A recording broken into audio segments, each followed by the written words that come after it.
Phumeza Tisile is a 20-year-old blogger from Khayelitsha, and she was diagnosed with XDR-TB in June 2010.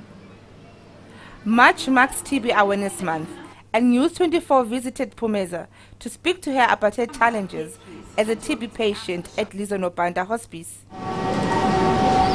Well, I was losing weight, and I lost appetite a lot.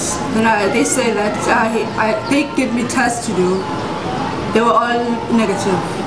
Even the TB one was negative. But finally, they got to see it on the smear that it was indeed positive. Doctors Without Borders TB doctor Jennifer Hughes explained the basics.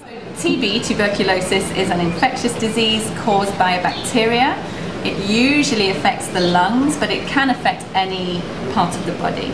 So people who have HIV or their immune system is compromised for any other reason are at much higher risk of contracting TB and drug-resistant TB than people who are otherwise healthy.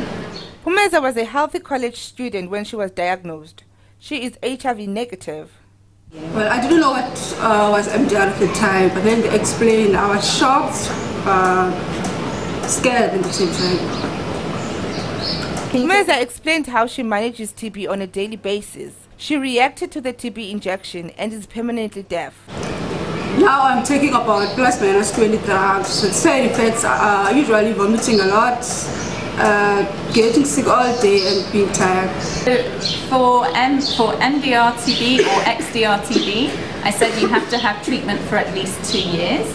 For the first 6 months at least of that, you need to have an injection which is given 5 days a week or 6 or 7 days a week if possible. So this injection is a really important component of the treatment, and people who do not have the injection have a much lower chance of cure of their DRTB. However, the injection can also have side effects like any other drug, and the main side effects are that it can affect the kidneys to give you renal impairment, and it can affect the ears to make you deaf. So the way it affects the ears is that it reduces your hearing in the high frequencies first, and it progressively comes lower. So this is an irreversible change. So once you have hearing loss from an injectable, then it doesn't come back again. Phumeza might die from XDR, as there are no drugs to cure it as yet. Well, to hear that there are no medicines available for me for the XDR, well, it is a shocking experience, because now they are telling me that I might die maybe in a month or even only a year, but they don't know either. For Phumeza's case, she was on that XDR-TB regimen, but she failed. So now we're in a situation where there really are very few drugs available.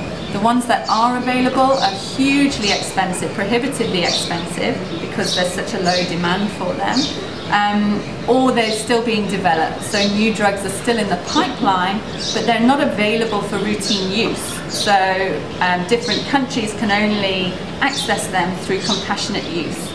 At the moment in South Africa, we are not able to access TMC or any other new drugs for people like Phumeza at this stage. Phumeza spends most of her days in her room, hoping that she will get better.